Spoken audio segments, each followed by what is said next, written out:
I was refilling the paper tray at work when my phone buzzed. Mom, the screen read. I hesitated.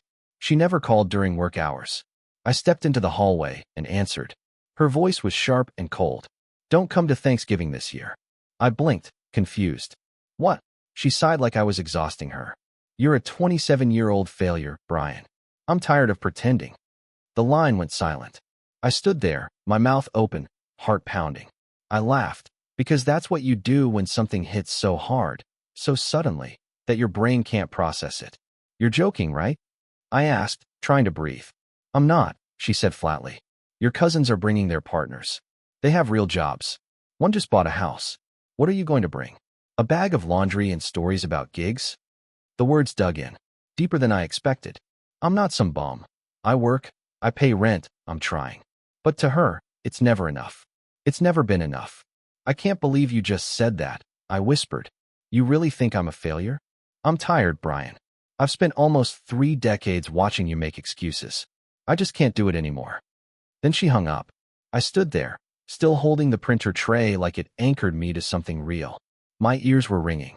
I walked to the break room, shut the door, and stared at the floor for a full minute. Then I sat down and cried like I hadn't since high school.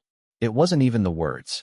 It was the venom, the finality in her tone, like she'd made some permanent decision about who I was and would always be. Later that night, I sat in my tiny apartment, replaying the call. I thought about all the times I'd bent over backward to please her, all the times I'd swallowed my pride to keep the peace. I picked up the phone and called her back. No answer. Thanksgiving was 2 weeks away. I wasn't going. That part was clear. But I needed answers. I needed to know what pushed her to say something so cruel, and why it felt like she'd been holding it in for years. The next morning, I asked my older sister Rachel if she knew anything. She just said, "You should talk to Mom," and hung up. I tried texting her. "Can we please talk?" No reply. I couldn't shake the feeling that this wasn't just about my job, or money, or even Thanksgiving. Something deeper was behind it. Something she'd never said out loud until now. I decided to go see her face to face. The drive to my mom's house felt longer than usual, even though it was only 40 minutes. I hadn't been there in months. Not since Easter, when she spent most of dinner praising Rachel's promotion and ignoring me completely. That was before I'd lost my job at the ad agency. Before I started delivering groceries to stay afloat. Her house looked exactly the same. Neat lawn, pale blue shutters, an American flag in the garden. The kind of house that looks normal from the outside but holds all kinds of quiet damage inside. She didn't answer when I knocked. I stood there in the cold until finally, the door opened. She looked surprised. Annoyed. "I told you not to come," she said. I stepped inside anyway. "I just want to understand. You call me a failure. At work. Out of nowhere. You don't think I deserve an explanation?" She didn't look at me. She walked into the kitchen, started rinsing a coffee mug. "I don't have time for this, Brian." I followed her. "You don't get to say that and disappear. What is this really about? What did I do that made you hate me?" She froze, hands under the faucet. I saw her knuckles whiten. "I don't hate you. You sure act like it." She turned off the water. Finally looked at me. "You don't try? You float through life like someone owes you something. You blame everyone else for where you are." That stung, but I didn't react. I'd learned not to. "That's not true. You've never actually asked what I'm doing. You just assume I'm failing." "Because you are." I stared at her. "Do you even know where I work now?" Silence. I nodded. "Exactly." She put the mug down hard on the counter. "You want to know the truth? Fine. Every time I see you, I see the kid who never lived up to anything. Not like Rachel. Not like your father." My stomach dropped. "What does Dad have to do with this?" She looked away. "Forget it." "No. Say it." She inhaled slowly, jaw tight. "He always said you were soft. That I was too easy on you. That you'd never be strong enough to handle the real world." I blinked. Dad's been dead for 10 years. But he was right. Her words sat in the air like poison. I left without saying anything else. I couldn't. My chest felt like it was caving in. That night, I went through an old shoebox I kept in my closet, letters, report cards, photos. I found one from when I was 11, a birthday card signed "Love, Dad," in rushed handwriting. Inside it was a note I'd never noticed before. "Be better than me. Make her proud." Back then, I thought it was sweet. Now it felt like a curse. I called Rachel again. This time, I didn't ask, I demanded. "What did Mom mean about Dad? Why does she talk to me like I ruined something? There was a long pause. Then she said, "You should talk to Aunt Lisa." Aunt Lisa? Why? She told me something years ago. About you. About what happened after you were born. I sat down. My whole body went cold. What did she say? I whispered. Rachel's voice cracked. She said, Mom never wanted a second child. And when she got pregnant with you, Dad made her keep it. I sat on the floor for over an hour after that call, staring at the same spot on the wall. Mom never wanted a second child. It didn't feel real. I thought of all the nights I stayed up helping her clean after dinner. The school plays she missed. The birthdays she brushed off. Was it all because I was never supposed to be here? The next morning, I called Aunt Lisa. She answered on the third ring. Brian, she said, surprised. Everything okay? I need to ask you something, I said. And I need the truth. She hesitated, but eventually said, Go ahead. I told her what Rachel said. What Mom told me. The Thanksgiving call. Everything. Lisa sighed, so heavily it felt like she was exhaling 20 years of secrets. I always thought it would come out eventually, she said. But I hoped it wouldn't be like this. I waited, holding my breath. When your mom found out she was pregnant with you, she was furious. She and your dad were going through a bad patch. Money was tight. Your dad had just lost his job, and Rachel was still in diapers. Your mom begged him to let her terminate. She didn't want another baby. My stomach turned. But your dad wouldn't hear it. He said a second child would complete the family. He told her you'd make her softer, that she'd love you once you were born. Lisa paused. She didn't. I felt like I'd been punched in the chest. She did the basics, Lisa continued. She fed you, changed you, took care of you. But she never bonded with you the way she did with Rachel. Your dad used to say, give it time, she'll come around. But after he died, she didn't have to pretend anymore. I thought back to when I was 13 and broke my wrist at school. She hadn't picked me up, sent Lisa instead.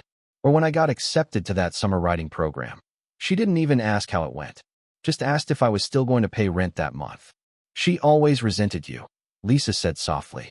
But she blamed your dad more. After he passed, I think she transferred that bitterness to you. You were his project, his symbol of hope. I wanted to scream, or cry, or throw something. But I just sat there, silent. I'm so sorry, Brian, Lisa added. You deserved better. I didn't sleep that night. The walls of my apartment felt too close. Every memory I'd ever had with my mom suddenly felt warped. Tainted. How do you process knowing your own mother never wanted you? The next day, I got a text from her. I meant what I said. Do not come to Thanksgiving.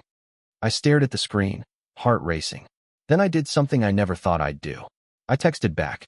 Don't worry, but I am coming for answers. Not to dinner. Not for family. I was going back to that house to face her. To finally ask what she saw when she looked at me. I parked across the street from my mom's house the day before Thanksgiving.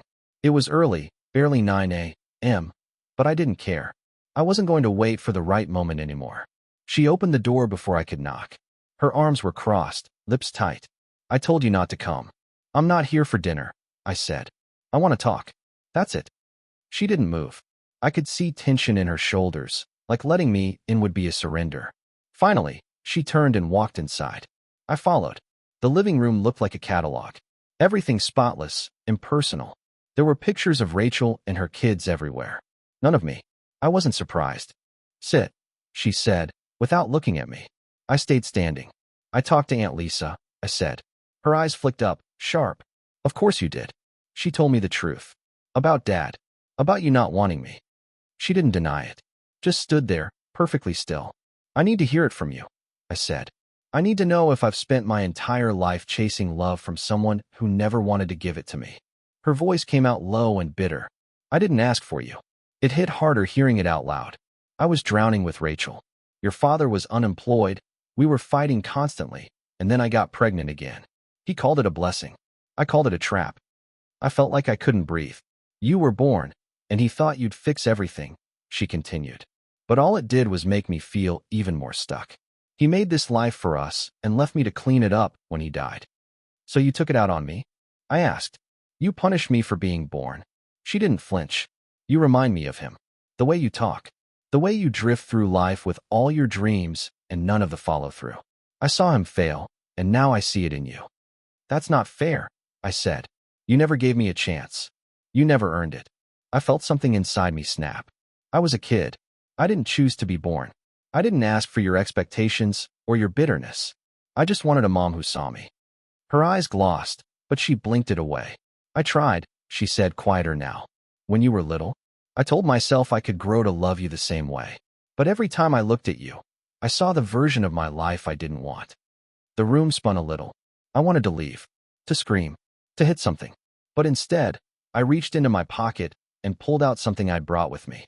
Dad's birthday card, the one with the note. I handed it to her. She hesitated, then opened it. Her lips pressed into a hard line as she read the words, "Be better than me. Make her proud." Her hands trembled. "He believed in me," I said, "even if you didn't. And maybe I haven't figured it all out yet, but I've worked. I've survived. That counts for something." She didn't say anything. I turned to leave, but she spoke before I reached the door. "You're not your father," she said quietly. "You're not me either."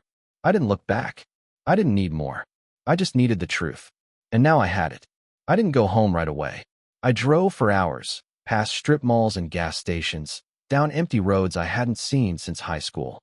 Somewhere along the way, I pulled into an old park I used to ride my bike through when I was 10. I sat on a bench and stared at nothing. Her words wouldn't stop replaying. "I didn't ask for you." It wasn't just that she didn't love me. It was that she saw me as a symbol of everything she hated about her life. I used to think her coldness was just who she was.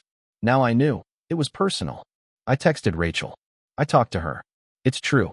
All of it." She responded almost instantly. "I'm so sorry, Brian. I didn't know it was that bad." I didn't reply. There wasn't anything else to say. A few days passed. Thanksgiving came and went. I spent it alone, eating microwave stuffing and drinking cheap wine on the floor of my apartment. My phone stayed silent. No invitation. No apology. Just absence.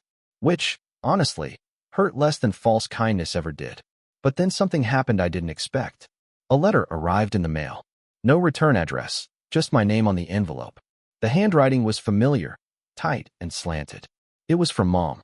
Inside, a single page. Typed. Precise. Detached. "Brian, I'm not writing to apologize. I don't expect forgiveness, and I don't think I deserve it. But I owe you the truth. I spent most of my adult life angry.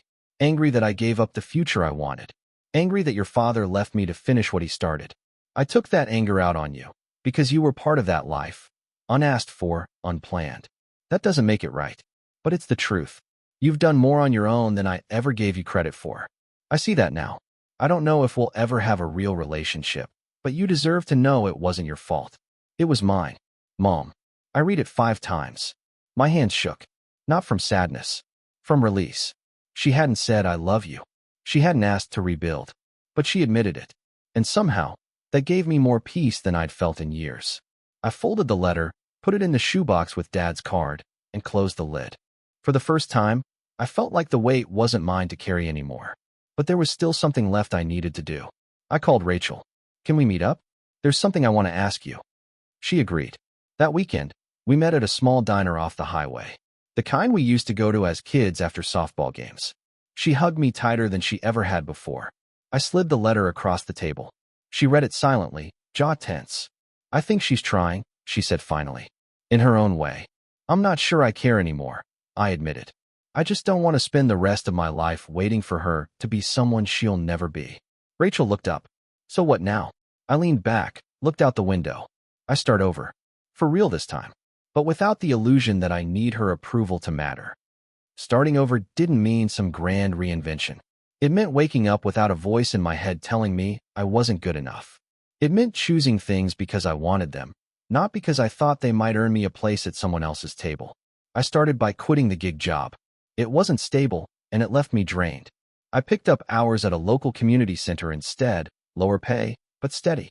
I helped with after-school programs, organizing supplies, tutoring kids who reminded me of younger versions of myself. Kids who didn't always feel seen. There was one boy, Isaiah, who never spoke. Just watched everything, like he was waiting for the world to disappoint him. I started bringing in comic books on Thursdays, and after a few weeks, he cracked a smile. Tiny wins. They meant more than any paycheck I'd ever cashed. Meanwhile, I barely heard from my mom. She didn't follow up the letter. No calls. No visit. Part of me wanted to reach out. The other part, the tired, healing part, knew I couldn't chase her anymore. Not after everything. Rachel checked in often. One night over dinner, she said, "It's weird. You seem lighter." I laughed.